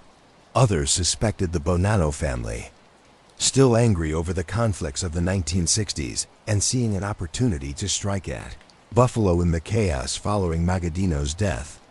Still others believed it was a rogue action by members who resented Puri personally. The truth has never been definitively established. No one was ever prosecuted for Puri's murder. The FBI investigated, but couldn't build a case. The commission reportedly launched its own investigation. But if they reached conclusions, those conclusions were never made public. What was clear was that the Buffalo family was in crisis. Two bosses had died within months of each other, leaving the organization leaderless at a critical moment. The cracks in the empire had become gaping fissures. The golden age was definitively over. The question now was whether the Buffalo family would survive at all. In the aftermath of Samuel Pur's murder, the Buffalo family needed a new boss. The obvious choice was Joseph Lead Pipe Joe Todaro Sr., a capo who had been rising through the ranks for years. Todaro was based in Buffalo proper and had extensive criminal interests, particularly in vending machine distribution and illegal gambling. The nickname Lead Pipe Joe reflected his reputation for violence. Stories from the 1950s and 1960s painted him as an enforcer who favored brutal, hands-on methods, allegedly using a lead pipe during collections or disputes in Buffalo's old West Side bars. FBI informants later described him as calm but terrifying, a man who could smile while delivering threats that left no doubt about consequences. This hard-earned aura helped when he assumed control. Soldiers knew defiance meant swift retribution. Yet the same reputation drew scrutiny. Agents tracked him for decades, building files thick with surveillance photos of meetings at social clubs and pizzerias. In his younger days, Todaro had allegedly used a lead pipe to beat victims and settle scores. Whether the specific stories were true or exaggerated, the nickname conveyed that he was not a man to be crossed. In the violent world of the mafia, such a reputation was valuable. Todaro's elevation to boss was approved by the commission sometime in late 1974 or early 1975. He would remain boss for the next 2 decades, through the family's period of greatest decline. Whether Todaro was a poor leader or simply dealt an impossible hand remains debated. Certainly, the challenges he faced were enormous. The family Todaro inherited was weakened and demoralized. The rapid succession of bosses Magaddino's death, then Pur's murder had created instability. Some members wondered if the organization could survive. Law enforcement pressure remained intense, and the criminal landscape was changing in ways that disadvantaged traditional mafia operations. Todaro's first challenge was to consolidate power and restore discipline. He needed to demonstrate that he was in control, that the family would continue operating, and that violations of family rules would be punished. This required a careful balance of force and diplomacy. One of his early actions was to address the question of Pur's murder. While he couldn't publicly investigate, that would reveal weakness, he privately sought to identify those responsible. Whether he succeeded is unknown, but several family members who had been close to Pur died under mysterious circumstances in the years following. This may have been coincidence, or it may have been Todaro eliminating rivals and sending a message. In the late 1970s and early 1980s, several figures tied to the old Pur faction met untimely ends. One was found shot in his car, another vanished after a routine meeting. No charges stuck, but the pattern quieted dissent. Todaro projected stability, regular sit-downs at backroom tables. Tribute flowing upward again, while privately pruning threats. FBI wiretaps from the era captured soldiers acknowledging the new order. Complaints about Magaddino's stinginess gave way to wary respect for Todaro's firm hand. Under Todaro's leadership, the Buffalo family structure began to deteriorate. Where Stefano Magadino had commanded perhaps 100 to 150 made members in the 1950s. By the 1980s, that number had declined to perhaps 50 to 75. The family was shrinking, and not through natural attrition alone. Several factors contributed to this decline. Law enforcement prosecutions removed members from the streets, sending them to prison for years or decades. Some members died, whether from natural causes, murder, or violence related to criminal activities. Others simply drifted away, concluding that the risks of mafia membership outweighed the rewards. Recruitment of new members slowed dramatically. The traditional source of recruits, young men from Sicilian American neighborhoods, who grew up in the culture and were willing to embrace the lifestyle, was drying up. Those neighborhoods were dispersing, with families moving to the suburbs. Younger Italian Americans were attending college, entering legitimate professions, and rejecting the criminal life their fathers and grandfathers had pursued. Moreover, the mystique of the mafia had been tarnished. The Valachi hearings, the Godfather films, countless news stories, all of these had exposed the reality of mafia life. It wasn't romantic or honorable, it was brutal, paranoid, and ultimately self-destructive. Fewer young men were willing to take the oath and accept a lifetime of criminal activity and the constant risk of prison or death. The family's capo structure weakened as well.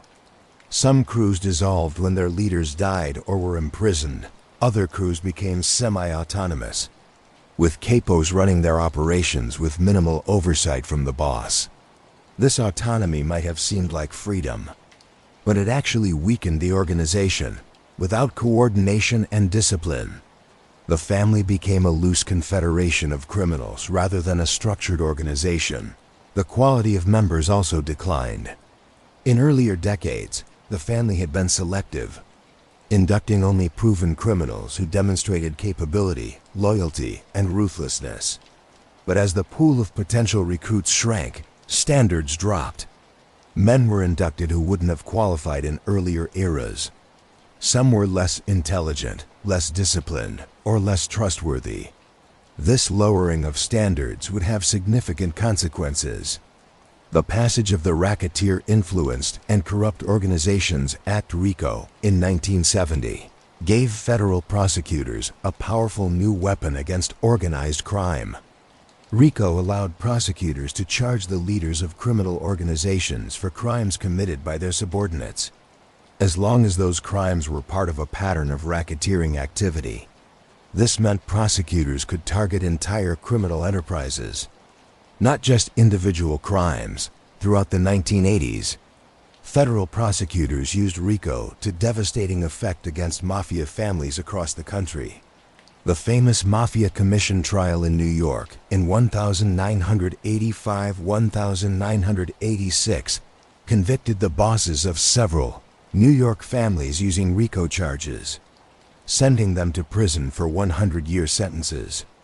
Similar prosecutions targeted families in Chicago, Philadelphia, New Orleans, and elsewhere. In Buffalo, a 1983 labor racketeering case convicted multiple members for controlling local 210 of the Laborers International Union, skimming pension funds, and extorting contractors. Sentences ranged from 5 to 20 years. A 1989 gambling probe, built on undercover agents posing as bookies, netted over 20 indictments and revealed a sports betting network grossing millions annually. These cases used RICO's pattern clause to link decades of crimes, turning routine arrests into enterprise-level takedowns. Defendants faced 20 to 40-year terms. Far beyond what pre-RICO charges allowed, the Buffalo family did not escape this onslaught. Multiple RICO cases were brought against Buffalo family members in the 1980s and 1990s. These prosecutions shared common elements: extensive FBI surveillance providing evidence of criminal activities, testimony from cooperating witnesses breaking omerta, and RICO charges allowing prosecutors to target the organization itself. One significant case in the early 1980s targeted the family's labor racketeering operations. Prosecutors charged multiple family members, including several capos, with extorting unions and embezzling funds. The evidence included FBI recordings of family members discussing their control over union officials and demanding kickbacks. Several defendants were convicted and sentenced to substantial prison terms. Another major case in the late 1980s focused on the family's illegal gambling operations. Federal agents had infiltrated the family's bookmaking network, documenting how bets were taken, money was collected, and profits were distributed up the chain to capos and ultimately to the boss. The case resulted in dozens of arrests and multiple convictions. These prosecutions had cumulative effects beyond just removing specific individuals from the streets. They generated publicity that damaged the family's reputation and mystique. They provided blueprints for future prosecutions, showing how to build cases against organized crime. They encouraged other potential witnesses to cooperate, seeing that others had done so successfully, and they demoralized family members, who began to realize that the old ways were no longer sustainable.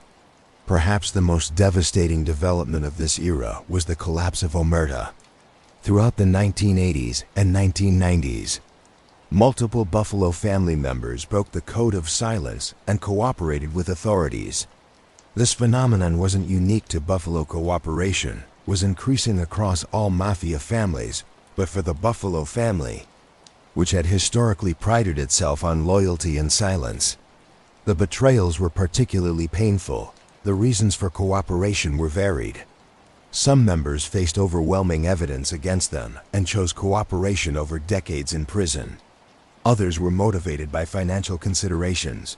The government offered witness protection, relocation, and sometimes financial assistance in exchange for testimony.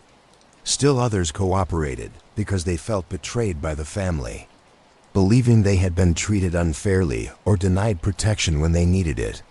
One particularly significant cooperator was Leonard "Lenny" Falzoni, a soldier who flipped in the early 1990s. Falzoni had been deeply involved in the family's criminal operations for years, and his testimony provided prosecutors with detailed information about the family structure, operations, and membership. His cooperation led to multiple indictments and convictions. Another cooperator, whose name was kept confidential for security reasons, provided information about the family's drug trafficking operations. Despite Stefano Magadino's old prohibition, by the 1980s the family was deeply involved in narcotics distribution, particularly cocaine, as the crack epidemic swept American cities. This cooperator's testimony led to major drug cases against family members. Each cooperator eroded the wall of silence a little more. Family members began to realize that loyalty was no longer reciprocal. The organization might abandon them if they were arrested. So why should they protect the organization? This calculus, once unthinkable, became increasingly common. The family tried to respond to cooperation with violence. Suspected informants were murdered, sometimes in spectacular fashion meant to send a message. But these murders only created more legal problems, with prosecutors adding murder charges to racketeering cases. It was a losing battle, the Buffalo family's territory, once spanning western New York, Pennsylvania, and southern Ontario, began shrinking in the 1980s and 1990s. Other criminal organizations moved into areas the family had once controlled in Buffalo's inner city. African American and Puerto Rican drug gangs controlled narcotics, Distribution in neighborhoods where the mafia once operated.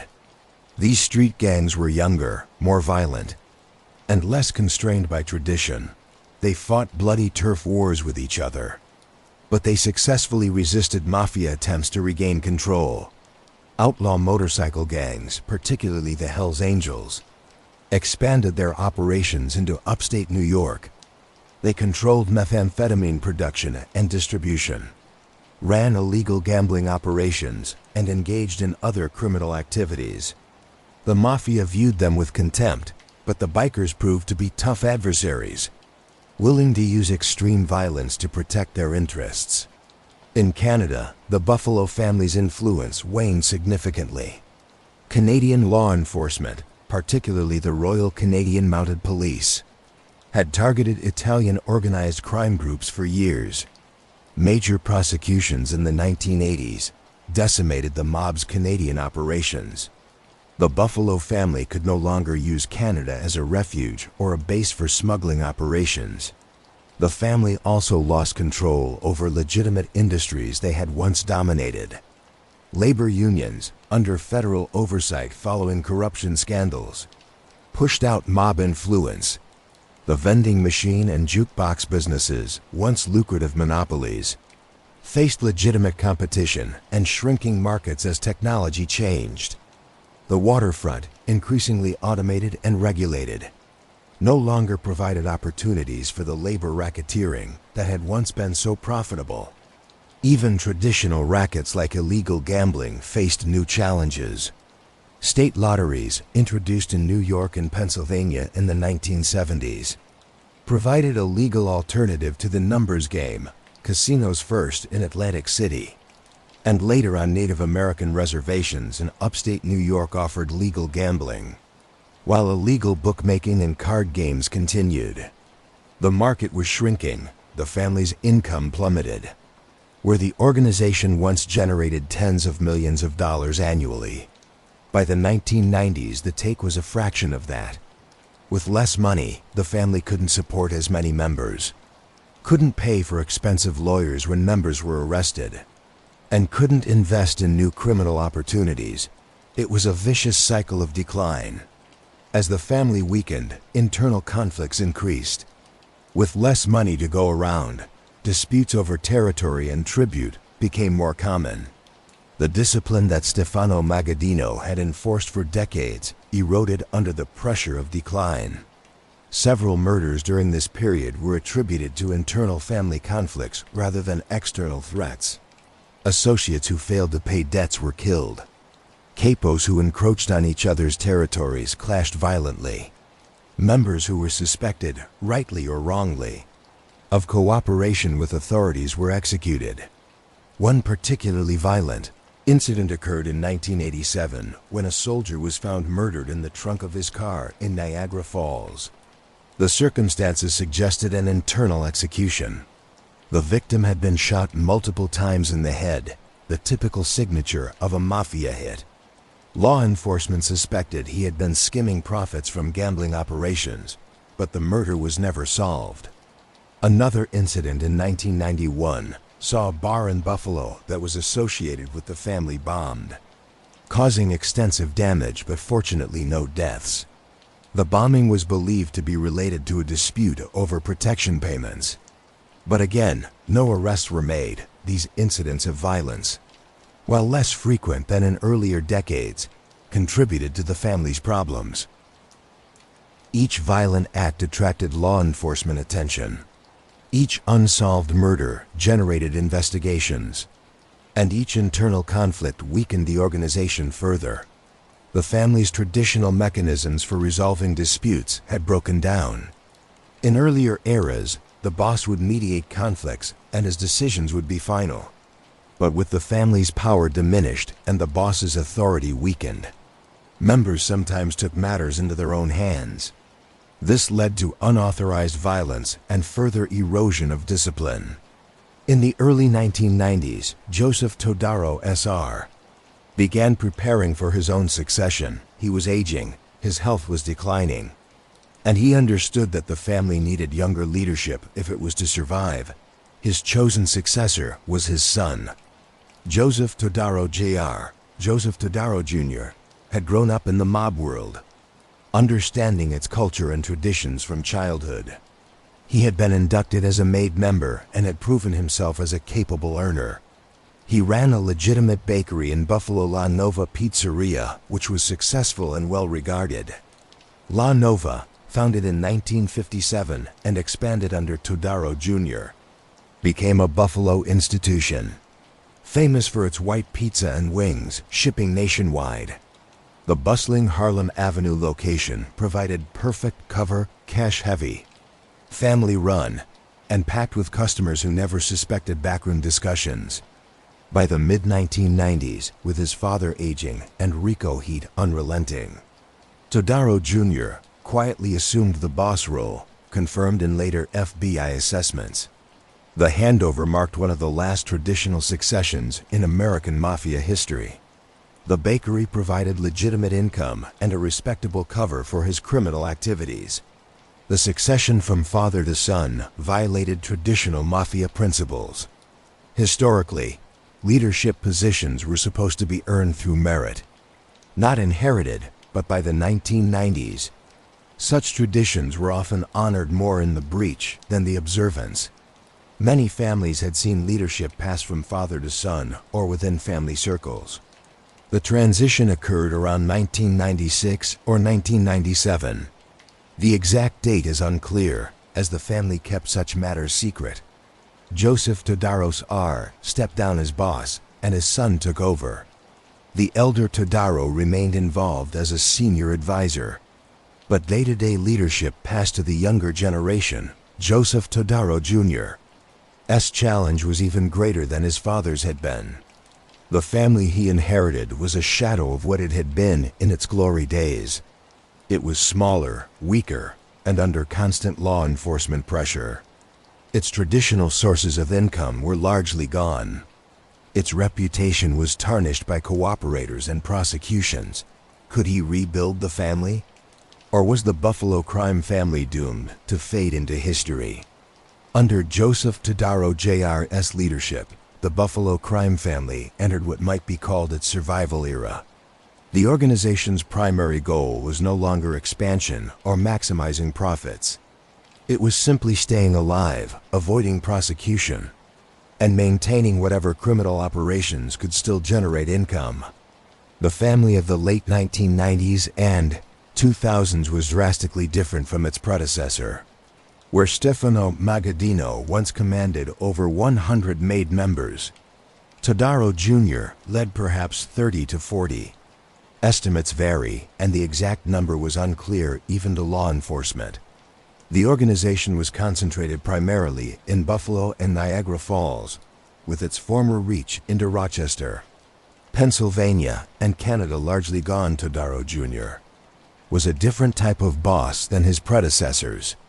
He maintained the legitimate facade of his bakery, La Nova Pizzeria, which was genuinely successful and employed many people. He kept a relatively low profile, avoiding the ostentatious displays that had characterized some mob bosses. And he adapted to the reality that the old ways of operating, the open violence, the brazen corruption, the large-scale criminal enterprises were no longer viable in an era of sophisticated law enforcement. The family's criminal activities became more limited and more careful. They continued to operate illegal gambling operations, but on a smaller scale, they engaged in loan sharking, but with fewer borrowers and smaller loans. Some members were involved in drug trafficking, though this was never officially sanctioned. Others engaged in fraud schemes, identity theft, and other white-collar crimes that generated income without the high profile of traditional rackets. Money was always an issue, with income reduced to a fraction of what it had been. The family couldn't support as many members or fund expensive legal defenses when members were arrested. This created resentment, with some members feeling abandoned when they faced prosecution. Such resentment sometimes led to cooperation with authorities, creating a vicious cycle. By the 2000s, law enforcement's approach to fighting organized crime had become highly sophisticated. The FBI's Buffalo office maintained a dedicated organized crime squad that focused exclusively on the mafia. These agents knew the family structure intimately, identified active members and associates, and monitored their activities. Modern surveillance technology gave law enforcement capabilities that would have seemed like science fiction in earlier decades. Cell phones could be tracked and their communications intercepted. GPS devices could be secretly attached to vehicles, allowing real-time tracking. Advanced camera systems could record activities from great distances. Computer forensics could uncover financial records and communications. By the 2010s, agents tracked cell pings in real time, planted GPS on vehicles outside La Nova or social clubs, and used long-range optics to log meetings. Wiretaps, legalized and refined post-RICO, captured guarded talks, while hacked emails or seized phones revealed tribute flows. Informants, often paid associates facing charges, fed steady intel on dinners, weddings, and pastry shop sit-downs, painting a picture of persistence despite the family's low output. The FBI also maintained confidential informants within and around the family. These informants, usually associates rather than made members, provided regular reports on family activities. Some were motivated by money, receiving payments for information. Others were cooperating to avoid prosecution on their own charges. Still others were simply disillusioned with the mob life and willing to help law enforcement. Federal prosecutors had decades of experience in using RICO and other statutes to target organized crime. They knew how to build cases, how to flip witnesses, and how to present complex criminal conspiracies to juries. The conviction rate in federal organized crime cases was extraordinarily high. Defendants who went to trial usually lost. The sophisticated, relentless law enforcement pressure made operating extremely difficult. Family members had to assume they were under surveillance at all times. They couldn't meet openly, couldn't discuss business on phones, and couldn't trust that their conversations were private. The paranoia that had characterized Stefano Magadino's final years had become a permanent condition. Despite the family's diminished state, law enforcement continued to target the organization. Several significant cases in the 2000s and 2010s demonstrated that the Buffalo family, while weakened, remained active. In 2006, federal prosecutors brought a major case against multiple family members, charging them with racketeering conspiracy, illegal gambling, loan sharking, and extortion. The indictment alleged that the family continued to operate criminal enterprises despite decades of law enforcement pressure. The case was built on years of surveillance, including wiretaps and physical observation, as well as testimony from cooperating witnesses. Joseph Todaro Jr. was not charged in that case, suggesting either that prosecutors lacked sufficient evidence against him or that he had been careful to insulate himself from direct involvement in criminal activities. Several other family members were charged. However, including capos and soldiers, most eventually pleaded guilty, receiving sentences ranging from probation to several years in prison. Another investigation in 2012 focused on the family's involvement in illegal video poker machines. These machines, which looked like video games, but actually functioned as unregulated slot machines, had become a significant source of income for the family. They were placed in bars, restaurants, and social clubs throughout western New York, generating thousands of dollars in illegal gambling revenue. The investigation resulted in the seizure of hundreds of machines and charges against multiple individuals. In 2017, federal and state authorities conducted a major raid, arresting several alleged family members and associates. The charges included racketeering, illegal gambling, loan sharking, and extortion. Prosecutors alleged that, despite its diminished size, the family continued to operate in traditional ways, collecting tribute from illegal gambling operations, lending money at outrageous rates, and extorting businesses. These cases, while smaller in scope than the major RICO prosecutions of the 1980s, demonstrated that law enforcement remained committed to dismantling what remained of the Buffalo family. Each prosecution removed members from the streets, provided intelligence for future investigations, and sent a message that organized crime would not be tolerated. Joseph Todaro Jr. S. status became a subject of fascination for law enforcement, journalists, and organized crime observers. Despite being identified by authorities as the boss of the Buffalo family, he had managed to avoid prosecution for racketeering or major crimes. Todaro Jr. maintained that he was a legitimate businessman, running his successful pizzeria and bakery. La Nova Pizzeria was genuinely popular, known for its high-quality pizza and for supplying food to Buffalo Bills football games. Todaro presented himself as a family man and business owner, not a mobster. Law enforcement believed otherwise. They identified him as the boss based on surveillance, informant reports, and the testimony of cooperating witnesses. They alleged that he received tribute from family criminal operations and made decisions about family business. But proving these allegations in court was difficult. Todaro was careful.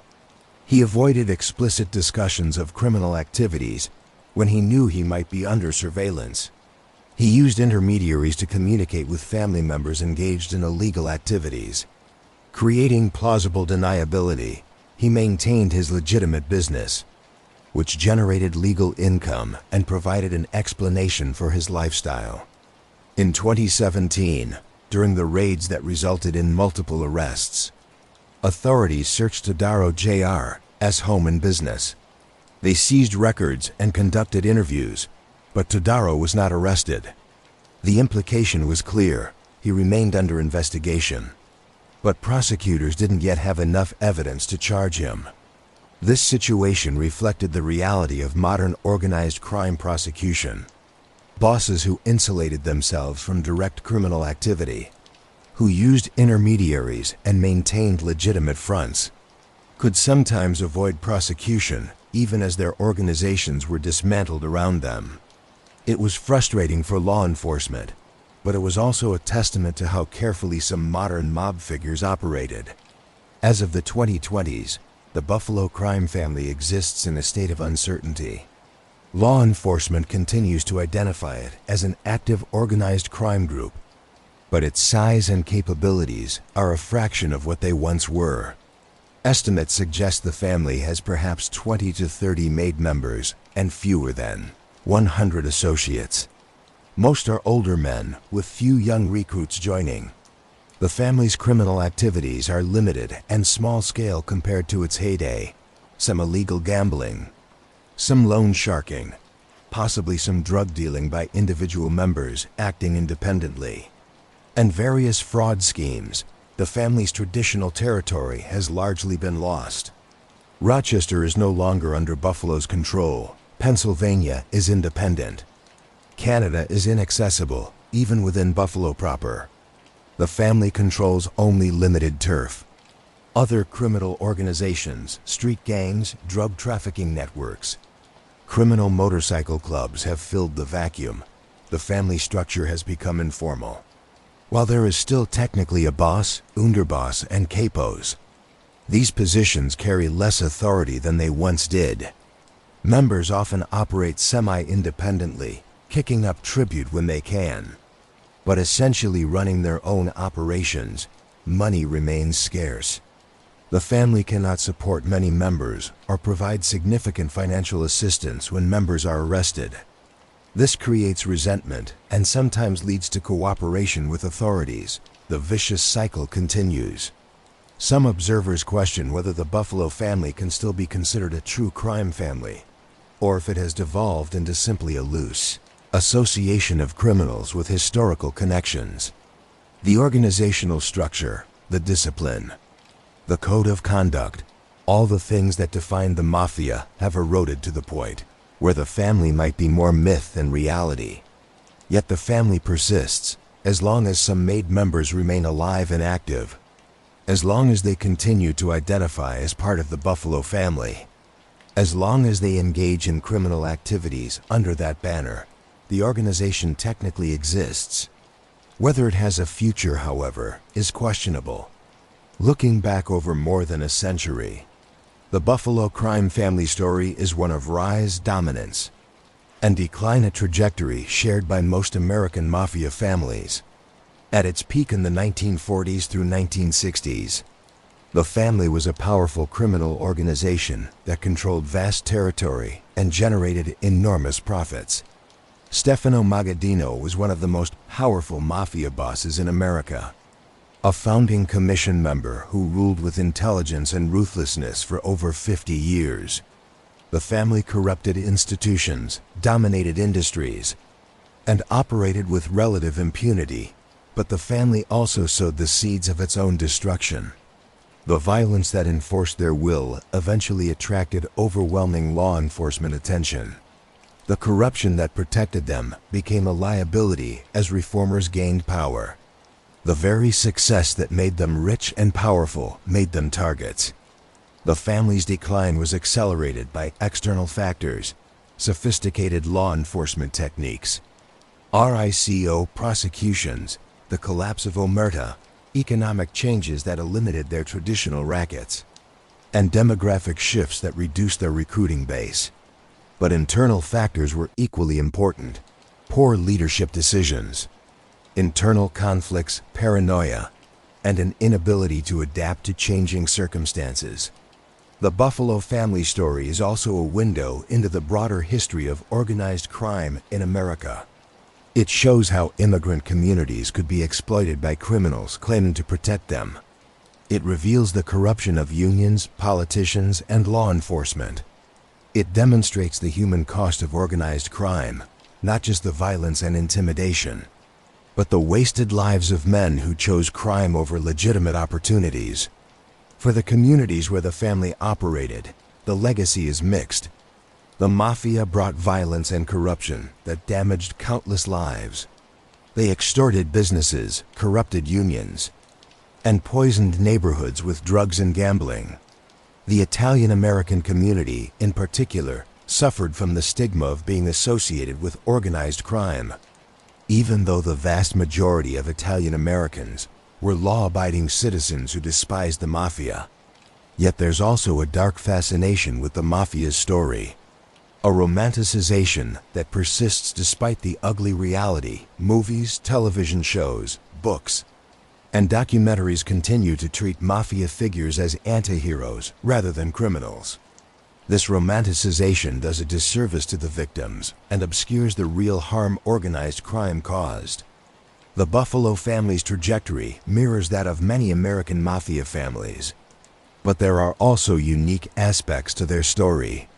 Like families in Detroit, Cleveland, and Pittsburgh, Buffalo was a regional family that, while powerful, never achieved the national prominence of the New York or Chicago organizations. Geographic factors. Buffalo's location on the Canadian border provided unique opportunities, but also limitations. The family's decline has been more gradual than some. The New Orleans family essentially ceased to exist by the 1990s. The Philadelphia family was devastated by internal warfare and prosecutions. Boston's family was crippled by cooperation from multiple members. Buffalo has declined, but it has persisted longer than many other regional families. New York's 5 families, despite decades of prosecutions and hundreds of convictions, remain active to varying degrees. They benefit from the enormous criminal opportunities available in America's largest city, from larger recruiting bases and from stronger organizational structures. But even the New York families are shadows of what they once were. Chicago's outfit, while diminished, has also persisted, adapting to changing circumstances by focusing on lower-profile crimes and limiting the use of violence that attracts law enforcement attention. Buffalo's approach has been similar: survival through adaptation and restraint. The most successful adaptations have come from families that diversified into white-collar crime, that reduced violence, that maintained strong discipline, and that successfully recruited younger members. Buffalo has struggled with all of these, contributing to its decline. The Buffalo family story raises a larger question. Is the traditional American Mafia dying? The evidence suggests that it is. Every major indicator points to decline. Membership. All families have seen membership decline dramatically from their peaks. Recruitment is difficult, with few young men willing to embrace the lifestyle. Income. Criminal income has declined as traditional rackets become obsolete or face competition from legal alternatives. State lotteries, Indian casinos, and online gambling have devastated illegal gambling. Labor unions have been reformed, reducing opportunities for racketeering. Territory. Street gangs, drug cartels, and other criminal organizations control territory once monopolized by the mafia. Violence. While the mafia was never as violent as popular culture suggests, what violence occurs now is often sloppy and counterproductive, attracting law enforcement without achieving strategic goals. Omerta. The code of silence has collapsed dozens. Perhaps hundreds of members have cooperated with authorities over the past 4 decades. Once unthinkable, cooperation is now common. Leadership. Few capable leaders remain. Many current bosses are elderly or in prison. Younger members lack the intelligence, discipline, and vision of earlier generations. Public perception. The mystique is gone. The mafia is seen as anachronistic, a relic of a bygone era. The fear and respect they once commanded has evaporated. Yet reports of the mafia's death have been exaggerated before. In the 1990s, after major prosecutions, some observers declared organized crime defeated. But the families adapted and persisted, albeit in diminished form. As long as opportunities for criminal enterprise exist, as long as some individuals choose crime over legitimate work, some form of organized crime will persist. What seems certain is that the traditional mafia, the structured, ritualistic, Sicilian American organizations that dominated American organized crime for much of the 20th century, is dying. What replaces it will be different, more diverse ethnically, less structured, more opportunistic, and more willing to use extreme violence. The Buffalo crime family, like American Mafia families generally, is a historical phenomenon nearing its end. The organization that Stefano Magadino built, and that dominated Western New York for decades, is unlikely to survive another generation in any meaningful form. The story of the Buffalo crime family is ultimately a cautionary tale about power, corruption, and the inevitable consequences of a life built on crime.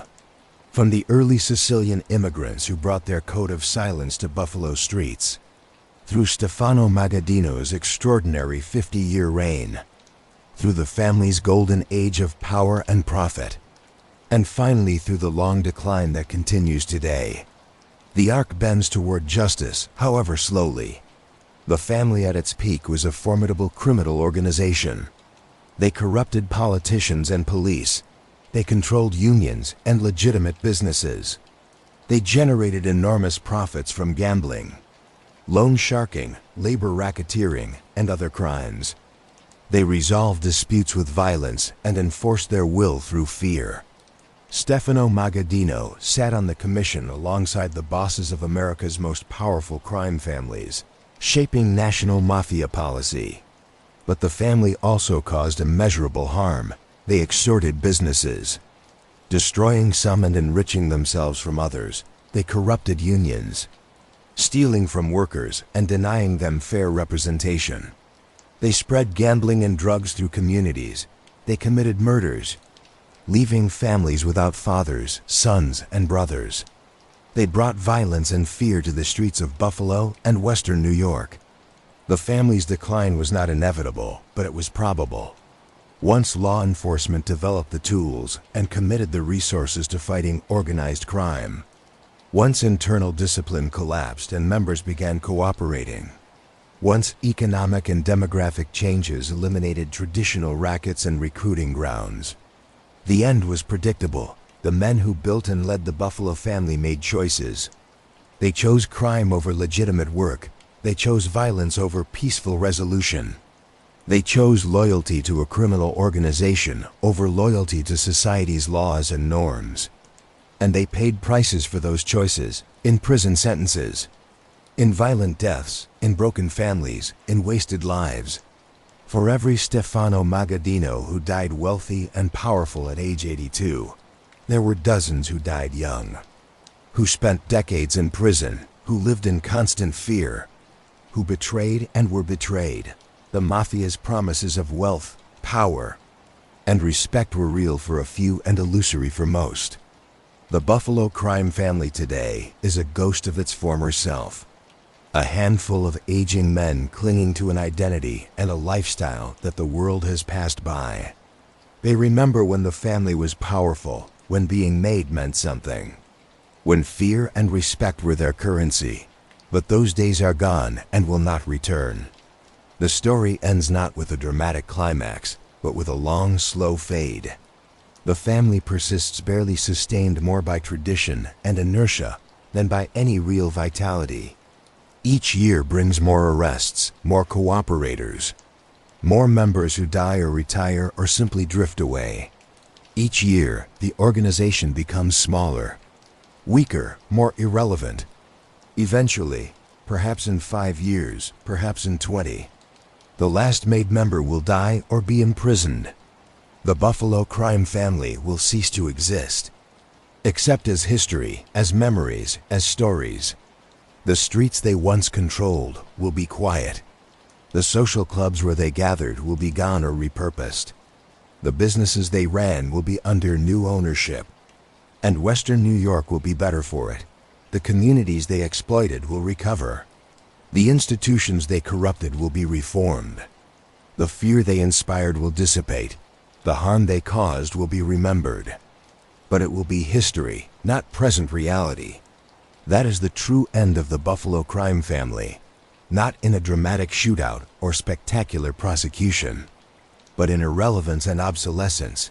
The criminal empire that Stefano Magadino built, that dominated Western New York for generations, that sat at the table with America's most powerful crime families, will become a footnote in history books and a subject for true crime documentaries. From the cold winter night in 1974, when Samuel Pur was found murdered in his car, the beginning of the end that we opened with, to today, the story has been one of decline and dissolution. The empire has fallen, the rule has ended. What remains are just echoes of a vanished world. And that's the complete story of the Buffalo crime family. From the cold streets of Prohibition-era Buffalo to the quiet dissolution of what was once a powerful criminal empire. We traced their rise from the early Sicilian immigrants who brought Omert to America, through Stefano Magadino's remarkable 50-plus-year reign as boss, through the golden age when the family controlled vast criminal enterprises and sat on the Mafia Commission, through the cracks that began appearing in the 1960s with law enforcement pressure and internal conflicts, through the devastating decline of the 1970s, through 1990s marked by prosecutions and cooperation, and finally to the present day, where the family exists as barely more than a shadow. We saw how geography, Buffalo's location on the Canadian border, was both the family's greatest asset and eventually a limitation. We saw how Prohibition created enormous opportunities for criminal enterprise, how World War II and the post-war boom provided new rackets to exploit, and how economic decline in Buffalo mirrored the family's own decline. We saw how law enforcement evolved from corrupt and ineffective to sophisticated and relentless. We saw how the code of silence, omerta once absolute and inviolable, collapsed under pressure from RICO prosecutions and the testimony of cooperating witnesses. We saw how the mystique of the Mafia, once powerful enough to inspire fear and loyalty, was revealed as hollow. And we saw the human dimension, the lives destroyed, the families shattered, the communities harmed. Behind the romanticized image of the mafia were real people making real choices that had real consequences. Some died violently, some died in prison, some cooperated and lived in witness protection under assumed names. Some simply faded away, their dreams of power and wealth unrealized. The Buffalo crime family story is American history, the immigrant experience, the corruption of institutions, the war on organized crime, the transformation of cities and economies. It's a story that reveals uncomfortable truths about American society, about what was tolerated and even facilitated for generations. If you made it this far, you're a true crime legend. Let me know in the comments what surprised you most about this story. Did you know about the Buffalo family before this? How do you think they compare to the New York families or Chicago outfit? What other crime family should I cover next? Don't forget to subscribe for more deep dive mafia history. Hit that like button to support the channel and share this with anyone who loves real gangster stories. Whether you're using this to fall asleep or you're wide awake and fascinated, I appreciate you spending these hours with me. The Buffalo crime family's empire rose from nothing, ruled for generations, and fell back into obscurity. Their story is over, but the lessons remain. Crime doesn't pay, not in the long run, not really. The few who prospered did so on the backs of the many who suffered. And in the end, time and justice caught up with them all. Thanks for watching, and whether you're falling asleep or wide awake, I'll see you in the next one.